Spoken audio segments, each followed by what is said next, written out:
Na pesquisa Datafolha de intenção de voto, que foi divulgada no dia 28 de julho. Pela ordem determinada em sorteio, com a presença dos assessores dos partidos, Jair Bolsonaro, do PL, é o entrevistado de hoje. Amanhã, Ciro Gomes, do PDT. Na quinta-feira, Luiz Inácio Lula da Silva, do PT. E na sexta-feira, Simone Tebet, do MDB. Nós vamos abordar os temas que marcam cada uma das candidaturas. O tempo total dessa entrevista é de 40 minutos. E, ao fim, o candidato vai ter 1 minuto para as considerações finais. Candidato Bolsonaro, boa noite. Obrigada pela presença. Eu agradeço também a sua presença, candidato. E o tempo começa a ser contado a partir de agora. Nós vamos começar a entrevista com um assunto que tem mobilizado os brasileiros. O senhor tem xingado ministros do Supremo Tribunal Federal, tem feito ataques sem prova nenhuma ao sistema eleitoral brasileiro. O senhor chegou, inclusive, a ameaçar não ter eleição no Brasil, como se coubesse ao senhor decidir uma coisa dessas. Candidato, com franqueza, o que é que o senhor pretende, ou o que é que o senhor pretendeu com isso? O senhor pretendeu, por acaso, criar um ambiente que, de alguma forma, permitisse um golpe, contra o qual, inclusive, a sociedade civil se manifestou agora com a divulgação de 2 manifestos ou outros manifestos em defesa da democracia?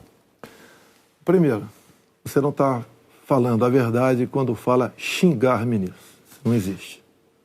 Isso não existe. É um fake news da sua parte. Outra coisa, eu quero é transparência nas eleições. Vocês, com toda certeza, não leram o inquérito de 2018 da Polícia Federal, que inclusive está inconcluso. E aquela pergunta que eu sempre faço: se você pode botar uma tranca a mais na sua casa para evitar que ela seja assaltada, você vai fazer ou não? Então esse é o objetivo disso que eu tenho falado sobre o Tribunal Superior Eleitoral. E outra coisa, em 2014, tivemos eleições, no segundo turno, o PSDB duvidou da lisura das eleições e contratou uma auditoria. E a conclusão da auditoria do PSDB, que as urnas são inauditáveis. E só para ficar bem tranquilo aqui, Boni, 2018, houve uma denúncia de fraude e a senhora Rosa Weber determinou que fosse aberto um inquérito pela Polícia Federal para apurar a fraude. Que, obviamente, se houve fraude, eu ganhei, quem fraudou seria eu. A PF começou a apuração. E quem informou o que eu vou te falar aqui para a PF foi o Tribunal Superior Eleitoral. Numa das partes do inquérito está assinado pelo chefe do TI do TSE que hackers ficaram por 8 meses dentro do TSE, inclusive com a senha de um ministro, de nome Banhos, além de senha de outros 5 servidores. Imediatamente a Polícia Federal pediu os logs, as impressões digitais do que ocorreu nas eleições de 2018. O TSE podia ter informado no mesmo dia, mas 7 meses depois, o TSE informou que os logs haviam sido apagados. Então a grande interrogação é exatamente essa daí. Nós queremos evitar que dúvidas pairem por ocasião das eleições agora desse ano. Nada mais além disso. É curioso que o senhor se refira a esse episódio, porque o senhor, inclusive, foi acusado de ter divulgado informações sigilosas de investigações inconclusivas. Mas sobre a transparência que o senhor afirma defender das urnas, órgãos fiscalizadores como o Tribunal de Contas da União, a Advocacia Geral da União, associações de juízes, associações de juristas, associações de delegados da Polícia Federal, todos já atestaram a segurança das urnas eletrônicas. Eu vou além. A transparência e a segurança das urnas eletrônicas tem sido motivo de orgulho da maioria da população brasileira. Agora, o senhor começou a sua resposta afirmando que eu tinha cometido fake news. Em nome da verdade, candidato, o senhor xingou o ministro do Supremo de canalha.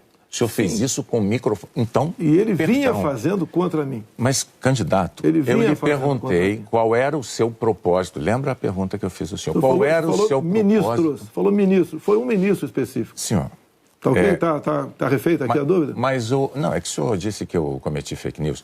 Só para esclarecer, a pergunta que eu lhe fiz é: qual era o seu propósito ao xingar um ministro de canalha e ameaçar não permitir que as eleições fossem realizadas, se isso não lhe compete fazer? Não é uma atribuição do presidente da República, é uma atribuição constitucional, candidato. Quem vem sendo perseguido o tempo todo por um ministro supremo sou eu, com um inquérito completamente ilegal. E as medidas que vinham sendo tomadas por esse ministro eram contestadas. Lá atrás, inclusive, a procuradora Raquel Dodge deu um parecer para que esse inquérito deixasse de existir. E continua existindo. A temperatura subiu. Hoje em dia, pelo que tudo indica, está pacificado. Espero que seja uma página virada. Até você deve ter visto, por ocasião da posse do senhor Alexandre de Moraes, um certo contato amistoso nosso lá. E pelo que tudo indica, está pacificado. E quem vai decidir essa questão de transparência ou não serão, em parte, as Forças Armadas que foram convidadas a participar da Comissão de Transparência Eleitoral. As Forças Armadas são uma das partes, né, desse grupo que analisa a segurança. A grande questão não é nem a presença das Forças Armadas, candidato. A grande questão que se dá é que o senhor se coloca como patrono das Forças Armadas e a forma como o senhor ataca o sistema eleitoral é que causa ruído e que causa uma certa intranquilidade no ambiente eleitoral. Teremos eleições, o ministro Alexandre de Moraes acabou de assumir. Amanhã ele tem um encontro, pelo que me parece, um encontro com o ministro da Defesa para tratar desse assunto sobre transparência eleitoral. Eu tenho certeza que o ministro Alexandre de Moraes vai conversar e chegar a bom termo essa questão de eleições. Agora, precisei provocar para que chegasse a esse ponto. Pode ter certeza que vão ter eleições limpas e transparência no corrente ano. O senhor costuma dizer que defende a liberdade, mas a impressão que dá quando a gente vê manifestações de apoiadores seus é de que nem todos têm a mesma percepção daquilo que o senhor defende, porque é muito comum vermos apoiadores seus defendendo medidas absolutamente inconstitucionais. Fechamento do Congresso, fechamento do Supremo Tribunal Federal, golpe militar, intervenção militar com Bolsonaro, essas coisas são ditas. Inclusive tem uma frase que é muito ouvida também nessas manifestações por parte desses grupos que é: eu autorizo. No entanto, o senhor não os desautoriza, candidato. Isso não é uma sinalização ruim dessa parcela de apoiadores? Você vê as manifestações nossas sem qualquer ruído, uma lata de lixo sequer virada nas ruas. Eu considero como liberdade de expressão. Essas, artigo 142. O que é artigo 142? É um artigo da Constituição, que eu não entendo da maneira como alguns pouquíssimos entendem. Quando alguns falam em fechar o Congresso, é liberdade de expressão deles, eu não levo para esse lado. Tá? E para mim isso aí faz parte da democracia. Não posso eu ameaçar fechar o Congresso. Isso, ou o Supremo Tribunal Federal. Então, Bonner, eu não vejo nada demais, vejo como liberdade de expressão, como alguns falam em AI-5, nem existe mais AI-5. Você querer punir alguém por ter levantado uma faixinha no meio da multidão AI-5, bom, isso aí é uma coisa que, no meu entender, não leva a lugar nenhum. Agora, o outro lado... Eu não quero interrompê-lo, mas é que o senhor disse algo muito... Perdão, candidato. O senhor disse algo muito importante ainda há pouco. O senhor disse, referindo-se ao ministro Alexandre de Moraes, que teremos eleições, elas serão limpas, etc. Com o intuito de tirar esse estresse, tirar a intranquilidade desse momento eleitoral do Brasil, o senhor não quer aproveitar essa oportunidade diante de milhões de brasileiros para assumir um compromisso eloquente de que vai respeitar o resultado das urnas, seja ele qual for? Seja qual for, eleições limpas devem e têm que ser respeitadas. O senhor vai respeitar... Limpas e transparentes têm que ser respeitadas. Está atestado que as eleições brasileiras são limpas e são transparentes e que as urnas são auditáveis. Isto posto, eu lhe pergunto mais uma vez. O senhor vai assumir um compromisso diante de milhões de brasileiros de respeitar o resultado das urnas e estimular os seus seguidores a fazer o mesmo, candidato? Serão respeitados os resultados das urnas desde que as eleições sejam limpas e transparentes. Como você disse que são auditáveis, em 2014 não aconteceu isso. Mas tudo bem. Vamos botar um ponto final nisso? O senhor vai botar um ponto final? Ponto final. Vamos para outra pergunta, outro assunto. Pois então, não. Vamos respeitar o nós temos uma declaração importante do candidato Bolsonaro assumindo publicamente o respeito ao resultado das urnas de outubro. Renata. Pandemia, candidato. Claro. Nos momentos mais dramáticos, o senhor imitou pacientes de Covid com falta de ar. Sobre as mortes, o senhor disse, e daí, eu não sou coveiro? O senhor estimulou o uso e usou dinheiro público para comprar medicamento comprovadamente ineficaz contra a Covid. O senhor desestimulou a vacinação. O senhor não teme ser responsabilizado, senão pelos eleitores, pela história? Olha, nós compramos mais de 500 milhões de doses de vacina. Só não se vacinou quem não quis. Eu acho que vocês dois se vacinaram. Comprada por mim. E em tempo bem mais rápido que outros países, que isso não tinha no mercado. Não poderia eu, num primeiro momento, por exemplo, falar que devíamos assinar certos contratos, como por exemplo com a Pfizer, onde a Pfizer não garantia a entrega da vacina. A primeira vacina no mundo foi dada em dezembro de 2020.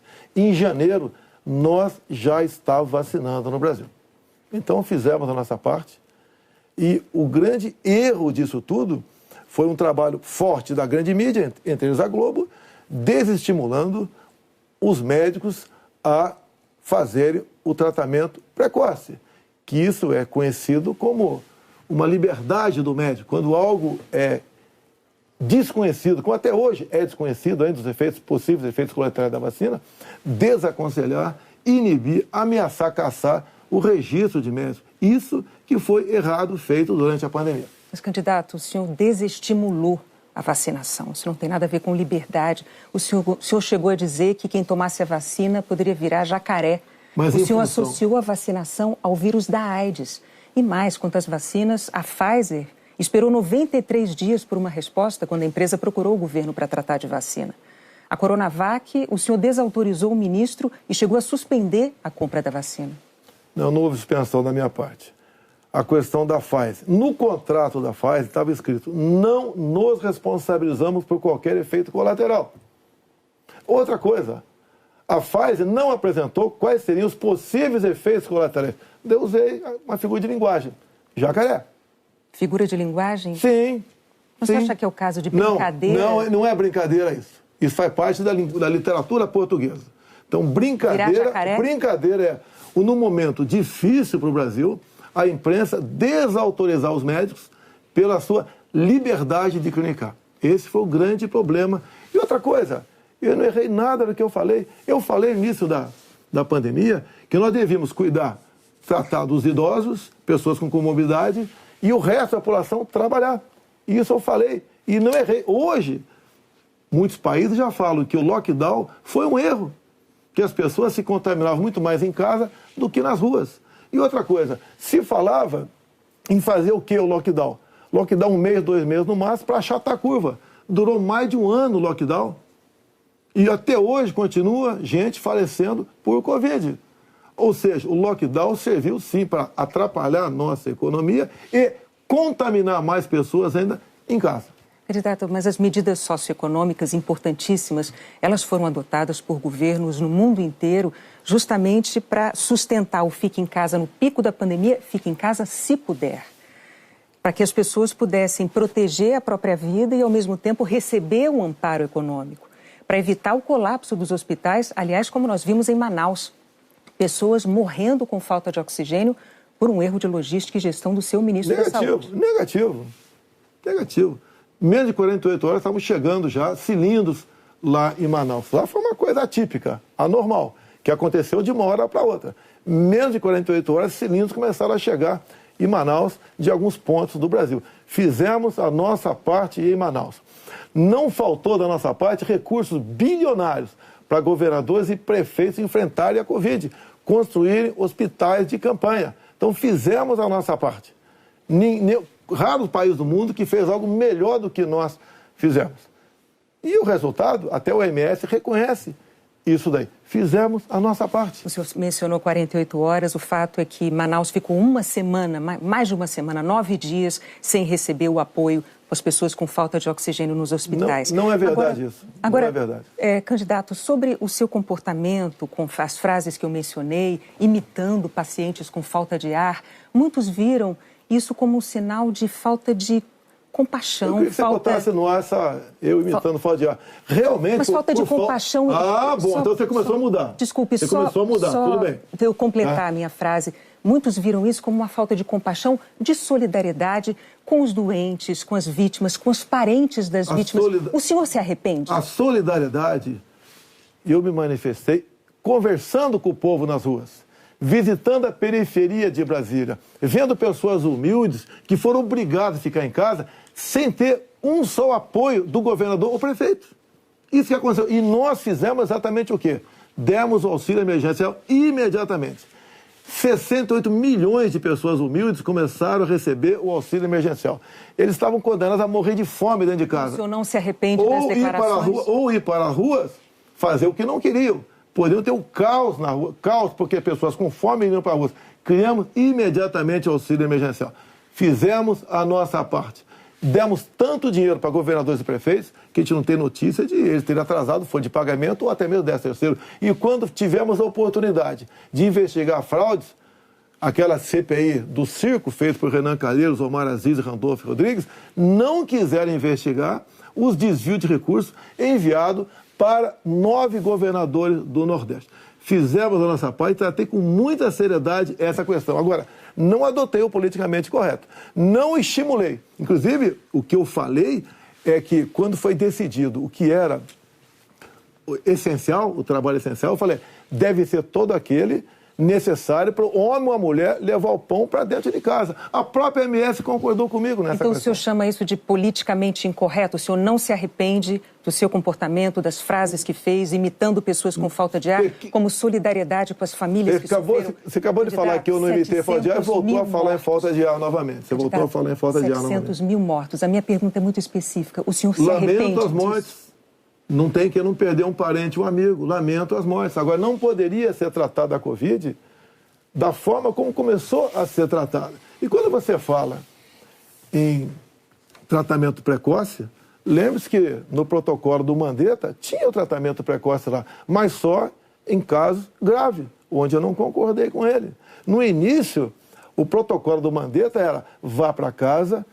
Quando sentir falta de ar, procura um hospital. Eu falei, procurar para quê se não tem remédio? E não tinha vacina também naquele momento. Bom, vamos falar de economia? Eu só queria observar, a Renata não retirou observação sobre o fato de o senhor ter imitado pessoas com falta de ar. Ela disse, não. Ela disse que o senhor imitou gente com falta de ar e que faltou também a solidariedade. Foram as duas coisas. E o senhor não respondeu. Mas, candidato, o senhor já deixou claro que o senhor acha que mais brasileiros se contaminaram por ficar dentro de casa sem se expor. Não, o senhor disse isso. Nova York mostra isso aí. O senhor disse isso.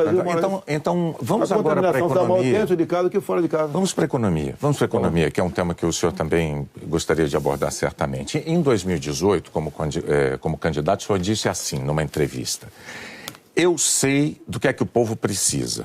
Inflação baixa, taxa de juros menor, dólar menor. Aí veio o seu governo, os juros básicos da economia dobraram, a inflação mais que dobrou, o dólar que estava em R$ 3,90 está em mais de R$ 5,00. É verdade que tudo isso se deu num cenário de pandemia e num cenário também de guerra na Ucrânia. Ocorre que esse cenário não mudou, não é? A pandemia não acabou, infelizmente, e a guerra da Ucrânia é uma realidade ainda. Pergunto, candidato, qual é o seu plano, uma vez reeleito, para cumprir num segundo mandato as promessas que o senhor fez em 2018 para a economia? Primeiro, as promessas foram frustradas pela pandemia, por uma seca enorme que tivemos no ano passado e também pelo conflito da Ucrânia com a Rússia. Se você pegar os dados de hoje, você vê o Brasil como talvez o único país do mundo com uma deflação. Um país onde vai ter uma inflação menor do que, por exemplo, a Inglaterra, menor que os Estados Unidos. Você vê também que a taxa de desemprego tem caído no Brasil. os números da economia são fantásticos, levando-se em conta o resto do mundo. Nós não podemos... Se fosse apenas o Brasil com esses problemas, eu seria o responsável. O que nós pretendemos fazer? É continuar exatamente na política que estamos fazendo desde 2019. A grande vacina a favor da economia em 2019 foram reformas, como, por exemplo, da Previdência. Foi, por exemplo, a Lei da Liberdade Econômica. Foi a modernização das NRs, das normas regulamentadoras. Milhares de normas nós deixamos de lado, nós revogamos. Então, a grande reforma da economia foi feita, a grande vacina foi feita em 2019, que fez com que nós pudéssemos suportar 2020. Nós pegamos 2020 e 2021 e tivemos um saldo positivo de quase 3 milhões de empregos no Brasil. Diferente de 2014 e 2015, que tivemos uma perda de quase 3 milhões de empregos no Brasil. Isso é sinal do quê? Competência da equipe econômica. Programas como, por exemplo, o Pronamp e o BEM preservaram mais de 10 milhões de empregos no Brasil. O próprio auxílio emergencial, num primeiro momento R$ 600, fez com que a economia, em especial nos pequenos municípios, o município não colapsasse. Então, essas medidas, entre outras, fizeram a gente romper 2020 e 2021. 22, quando veio a guerra agora, problemas nós tivemos. Fui na Rússia negociar fertilizantes com o presidente Putin. Se não tivesse ido, não teria fertilizante para a nossa safra agora, desse segundo semestre. Não, isso é importante. Não. Isso garantiu o quê? A segurança alimentar do nosso Brasil e do mundo. Só para concluir, então, num segundo mandato, o senhor daria sequência aos planos que foram estabelecidos e desenvolvidos no primeiro plano. Bonner, você pode ver, Bonner, nós somos o 7º país mais digitalizado do mundo, tá? Nós fizemos muita coisa no Brasil, atendemos realmente a todas as camadas da sociedade. Só agora, na questão do IPI, a proposta do Paulo Guedes, que está parada no Supremo Tribunal Federal, nós pretendemos diminuir impostos de 4 mil produtos em 35% de IPI. Para o segundo mandato. Não, desse agora. É que a proposta parou no Supremo Tribunal Federal. Estamos há semanas... Agora, senhores, para que a gente possa abordar... Isso começou há 2 meses a redução de IPI, não foi de agora? Para que nós possamos abordar nessa entrevista o maior número de temas, vamos prosseguir, vou falar sobre meio ambiente. Em 2020, o seu então ministro do Meio Ambiente, Ricardo Salles, disse que era para aproveitar que a imprensa toda estava focada na cobertura da pandemia para ir desregulamentando as leis ambientais, o que ele chamou de passando a boiada. Fato é que, no seu governo, a taxa anual de desmatamento da Amazônia deu um salto, é a maior em 15 anos. O senhor continua apoiando essa política de desregulamentação? Olha, você tem que pensar que na Amazônia você tem quase 30 milhões de habitantes lá. Tem 30 milhões de brasileiros na Amazônia. Primeira preocupação é essa. Outra, qualquer propriedade lá tem que preservar 80% e pode usufruir de 20%. Eu tentei, nos primeiros 2 anos de mandato, fazer a regulação fundiária, para saber, por exemplo, qualquer local desmatado ou com foco de calor, de quem é o CPF daquela propriedade. O presidente da Câmara não colaborou para botar essa proposta avante. Agora, quando se fala em Amazônia, por que não se fala também agora na França, que há mais de 30 dias está pegando fogo? A mesma coisa está pegando fogo na Espanha e Portugal. Califórnia pega fogo todo ano. No Brasil, infelizmente, não é diferente. Acontece. Grande parte disso aí, alguma parte disso aí é criminoso, sei disso. Outra parte não é criminoso. É o ribeirinho que toca fogo ali na sua pequena Uma coisa propriedade. É incêndio natural, outra coisa é o desmatamento. Mas tem incêndio, o Pantanal Sul-Mato-Grossense é comum pegar fogo de forma espontânea. Agora, candidato, a favor das críticas dos especialistas à sua política ambiental, tem os números. No seu governo, a taxa anual de desmatamento da Amazônia saltou de 7.500 km² em 2018 para 13 mil ano passado. O levantamento do MAP Biomas mostrou que 97% dos alertas de desmatamento emitidos desde 2019 não foram fiscalizados pelos órgãos responsáveis, 97%. Especialistas dizem que quando o senhor desautoriza, por exemplo, a destruição de equipamentos pelos órgãos fiscalizadores ou quando o senhor desmonta órgãos como o IBAMA, o senhor está passando uma mensagem de incentivo a quem desmata ou ao garimpo ilegal. Primeira coisa, a destruição, como dá em lei, é se você não puder retirar o equipamento daquele local. O que vinha acontecendo, e ainda vem, infelizmente, é que o material pode ser retirado do local, porque se chegou lá, pode ser retirado. E há o abuso de uma parte. E como eu disse para você, tem locais... De qual parte? Tem locais na Amazônia ali que é permitido. Mas desculpa, eu não entendi. Abuso de qual parte? Do órgão fiscalizador? Sim, por parte do IBAMA. Por que, candidato? O que seria um Mas abuso o seguinte, do IBAMA, o que diz a lei? na defesa da floresta O que diz a lei? Um trator, por exemplo, você tem que tocar fogo se não puder retirar daquele local.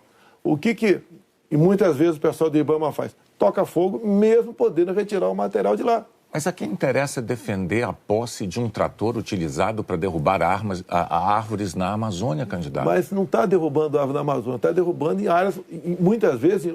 Mas a lei não fala se um local é permitido ou não. A quem interessa, candidato? A lei não fala. Tem sido destruído, vem ser destruído. A minha orientação é cumprir a lei. Nada mais além disso. E os órgãos fiscalizadores... Olha só, a Amazônia é do tamanho da Europa Ocidental.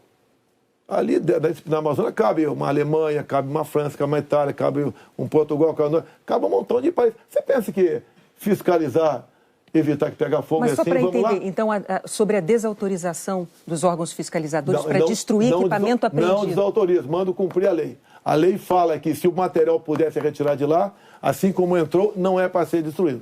Mas com que propósito mesmo? Eu não entendi. Cumprir a lei. Propósito, cumprir a lei. Faz lá dentro, eu tenho aqui uma aspas. Tem quase 30 milhões de pessoas que têm que sobreviver.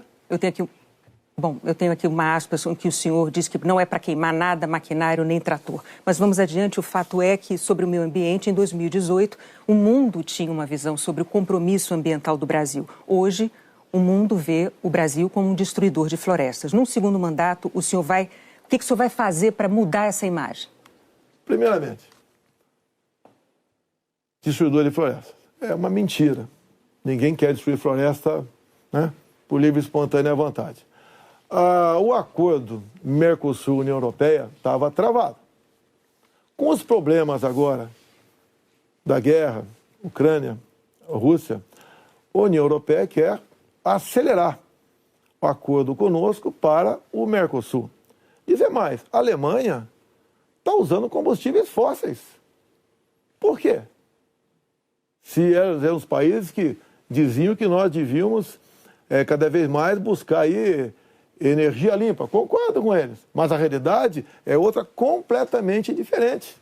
Não é a realidade aquilo que a gente acha que deve ser, é o que tem que ser. Países da Europa já estão em contato conosco, por exemplo, atrás do hidrogênio verde. O Brasil será uma grande potência fornecedora de energia hidrogênio verde. Como já temos acertado, né, no limite máximo, temos até o equivalente a 50 Itaipus na costa do Nordeste. E nós vamos exportar esse hidrogênio verde para a Europa toda. Ou seja, o Brasil é um exemplo para o mundo. Você pega, está na minha frente por coincidência aqui, por exemplo, as áreas reservadas em países outros para agricultura, não é pecuária, é agricultura. Somente a União Europeia é de 45% a 65%. Você pega países como a Alemanha, 56% para a agricultura. Então, você pega o Reino Unido, 63% para a agricultura. O Brasil preserva 2/3, 66% da sua área verde. O Brasil não merece ser atacado dessa forma. Porque, no fundo, há um interesse no agronegócio. É deixar o Brasil de lado. Agora, cada vez mais o mundo vê, como a própria presidente do OMC disse, há 2 meses, 3 meses atrás, disse o quê? Que o mundo, sem o agronegócio do Brasil, passa fome. Ou seja, a realidade está aí. Vamos ver se o Brasil consegue mudar essa imagem. Vamos tentar mudar, sim. Bom, vamos falar de política agora, candidato. Muito importante isso agora. Está também nas atenções por motivos claros. Em 2018, o senhor candidato à presidência, o senhor se apresentava como o candidato da antipolítica e o candidato contra o Centrão. Na convenção do seu partido, o general Heleno chegou a cantar se gritar, pega Centrão, não fica um, trocando a palavra ladrão por Centrão, etc. Isso ficou muito famoso. Hoje, a verdade é que o Centrão, ele é a base do seu governo. Na semana passada, quando o senhor estava saindo lá do Palácio da Alvorada, inclusive o senhor enfrentou lá um incidente com aquele youtuber que foi cobrar do senhor essa aliança do seu governo com o Centrão. Eu pergunto, por que eleitores como aquele, que se sentem traídos pelo senhor, acreditariam nas suas promessas de agora? Você está me estimulando a ser ditador. Eu, candidato? Você. Porque o Centrão são mais ou menos 300 parlamentares. Se eu deixar de lado, eu vou governar com quem? Não vou governar com o parlamento. Então você está me estimulando a ser um ditador. São 513 deputados. 300 são de partidos de centro, pejorativamente chamados de Centrão. O lado de lá, os 200 que sobram, é o pessoal do PT, PCdoB, PSOL, Rede. Não dá para você conversar com eles. Até eles não teriam número suficiente para aprovar sequer um projeto de lei comum. Então, os partidos de centro fazem parte, em grande parte, da base do governo para que nós possamos avançar em reformas. Como temos avançado em muitas coisas. Como, por exemplo, através do Centrão, nós conseguimos o Auxílio Brasil de R$600 para 20 milhões de famílias. Dá para imaginar isso? E olha só, os partidos de esquerda votaram contra o parcelamento dos precatórios, que era condição para a gente dar lá atrás R$400 de Auxílio Brasil para esses mais necessitados. Então o PT votou contra o Auxílio Brasil de 400. Não, votou contra a questão dos precatórios. Do parcelamento, que sem parcelamento você não tem como conseguir recurso no orçamento para pagar os 400. Assim como agora o PT também votou contra, tá? Ou melhor, discursou contra os R$600 e votou favorável. A questão política, assim como a questão de poucos meses, para diminuir o preço da gasolina no Brasil, todos os senadores do PT votaram contra a redução de semestre no Senado. Agora vamos lá, candidato. Agora, como é que eu vou trabalhar com o parlamento sem os partidos de centro? Mas a questão... O senhor disse que eu estou estimulando o senhor a ser ditador. Está estimulando, sim. Por favor, candidato. Não, longe de mim, não. Eu não estimulei nada. É que a questão é a seguinte. Em 2018, o senhor chegou a dizer, até com propriedade, que governos anteriores tinham feito alianças com o Centrão. Mas o senhor disse criticamente que esses governos anteriores tinham feito nomeações com interesse político partidário e que isso tinha tudo para dar errado. O senhor chegou até a concluir assim: por isso eu não integro o Centrão. Mas recentemente, há dias, o senhor, com muita naturalidade, disse assim: eu sempre fui do Centrão, eu vim do Centrão. Aí eu tenho que perguntar ao candidato, em nome da clareza para os eleitores, em qual dessas duas afirmações o eleitor deve acreditar? O senhor sempre foi do Centrão? Ou o senhor, como disse em 2018, diz: eu nunca fui do Centrão por esse motivo? No meu tempo não era Centrão, não existia Centrão. Como assim? No meu tempo, esses partidos que eu já integrei não eram tidos como partido do Centrão. Agora, o importante, Boni, nós estamos num governo sem corrupção. Eu indiquei ministros pelo critério técnico. Eu não aceitei pressões de lugar nenhum para escalar ministros. Qual governo teria o ministro padrão Tarcísio de Freitas na infraestrutura? Padrão Marcos Pontes na ciência e tecnologia? Padrão a Tereza Cristina na agricultura? Padrão Gilson Machado no turismo? Uma pessoa desconhecida até chegar no meu governo. Padrão Onic Lorenzoni, que eu considero como um coringa meu. Padrão Braga Neto, que esteve na defesa. Ou seja, padrão Salles, uma pessoa excepcional. Padrão atualmente o ministro Juca, do Meio Ambiente. Então essas pessoas que deram um impulsionamento ao governo. Estamos governando com competência e sem corrupção, porque não tem indicação política para esse ministério. Citou vários ministros, então, aproveitando a deixa, eu vou falar de um tema importantíssimo para o futuro do Brasil, que é a educação. No seu governo, o senhor indicou 5 ministros diferentes. Um deles caiu justamente por um escândalo de ter beneficiado pastores com dinheiro da educação e diz que foi a seu pedido no caso de um dos pastores. Qual é a dificuldade de escolher um bom ministro da educação? Por muitas vezes, depois que a pessoa chega, a gente vê que ela não leva jeito para aquilo. Não foi só da educação. Ele teve acusação. Ele teve morte de prisão. Ele foi preso, inclusive. Agora, conseguiu o habeas corpus logo em seguida. Agora, fiquei sabendo depois, né, que o Ministério Público do DF foi contra a prisão dele. Agora, veja só... Foi contra a prisão dele. Por quê? Não tinha nada contra ele. Se tiver hoje em dia, é outra história. Até aquele momento não tinha nada.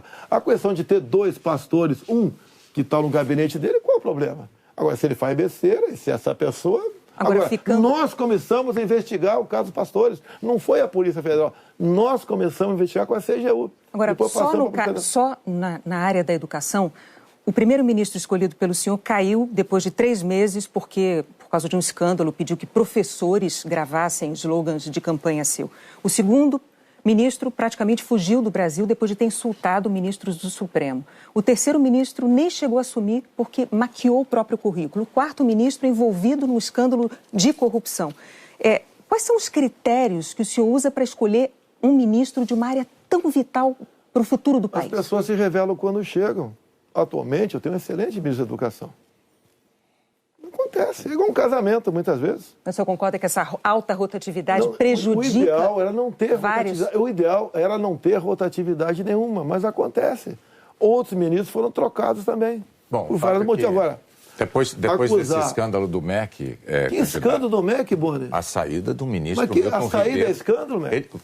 Não é escandaloso, candidato, sim. Um ministro destinar dinheiro da educação para 2 pastores, dizendo que o presidente da República indicou um deles. Cadê o duto cadê o duto do dinheiro vazando ali? Cadê o dinheiro? Candidato, não sabemos. Cadê o dinheiro aparecer? Você não sabe? E está me acusando? Não, está acusando o Milton por isso? O senhor tem todo o direito de achar que não foi um escândalo. Nós vamos adiante.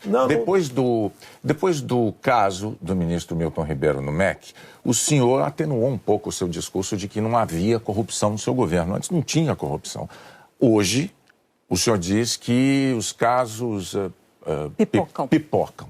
Os casos pipocam de corrupção no seu governo. Bom, ao mesmo tempo, vão se acumulando denúncias de interferências suas na Polícia Federal, que é um órgão de Estado, não é um órgão de governo, e um órgão de Estado que o senhor prometeu prestigiar. Como é que o senhor explica para o eleitor essa mudança da sua postura da eleição de 2018 para cá, candidato? Primeiramente, quem me acusou de interferência na PF foi o ex-ministro Sérgio Moro. Falou que a prova da interferência estava numa sessão reservada nossa. Bem, eu não queria, a sessão foi gravada, eu não tinha obrigação de entregar ali a fita. O senhor teve 4 diretores gerais da Polícia Federal eu não tinha obrigação de entregar a fita. Entreguei a fita. Foi revelado, até com muitos palavrões na reunião de ministros. Não acharam nada. O que acontece? Eu, quando entrego o ministério para alguém, eu dou o ministério para aquela pessoa agir. Tá? A Polícia Federal, com a saída do Sérgio Moro, melhorou e muito na apreensão de drogas, na apreensão de numerários, tá? Em operações, melhorou muito. Em armamento, melhorou. E as pessoas vão mudando. Por exemplo, quando o André Mendonça saiu, porque ele foi para o Supremo Tribunal Federal, eu não considero uma saída da parte dele. Atualmente, temos um delegado da Polícia Federal à frente do Ministério da Justiça. Agora, ninguém comanda a PF, Bonner. Se pudesse comandar, o Lula teria comandado, a Dilma, o Temer, seja lá quem for. Ninguém consegue comandar a Polícia dessa forma como você está falando aí. É que a Associação dos Delegados da Polícia Federal divulgou recentemente um documento com críticas, né? Eles afirmaram que o senhor e a sua equipe de governo trouxeram desgaste, eu estou lendo aqui os termos dele, trouxeram desgaste à imagem da instituição Polícia Federal e também prejuízos para os policiais federais. E que falas suas, candidato, jogaram desconfianças sobre a autonomia e sobre a imparcialidade da Polícia Federal, que goza de autonomia já há alguns anos, como ninguém poderia negar. Qual é a sua posição, então, diante de um documento com uma queixa, uma acusação como essa da Associação Nacional dos Delegados? Então, primeiro, acabar de confirmar que não tem interferência, que gosta de autonomia.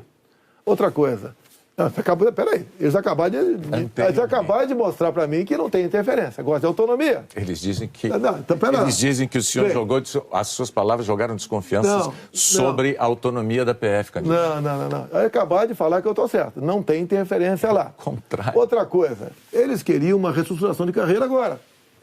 Eu achei até justo. Mas outras categorias não concordavam com isso, sem serem beneficiadas também. E daí começou um movimento por parte de alguns delegados da PF, contrário à minha posição, que deságua numa nota como essa daí.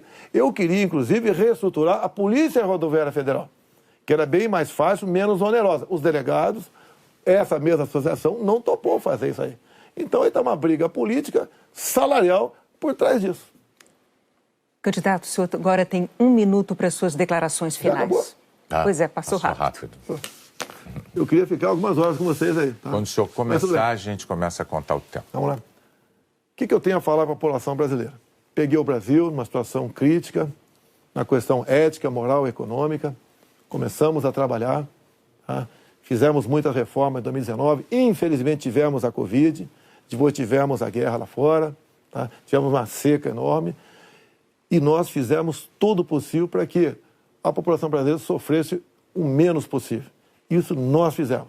Hoje você nota o preço do combustível caiu assustadoramente, nada de canetada, com o trabalho nosso junto ao Parlamento brasileiro, conseguimos R$600 de Auxílio Brasil para 20 milhões de pessoas mais pobres, conseguimos a transposição do São Francisco, que estava parado desde 2012, levando água para o Nordeste. Nós pacificamos o MST, titulando terras pelo Brasil, e 90% dessa titulação foram para as mulheres. Criamos o PIX, tirando dinheiro de banqueiros, fazendo com que a população pudesse se transformar muitos em pequenos empresários, um PIX sem qualquer taxação em cima do PIX. Anistiamos 99% da dívida de 1 milhão de jovens junto ao FIES.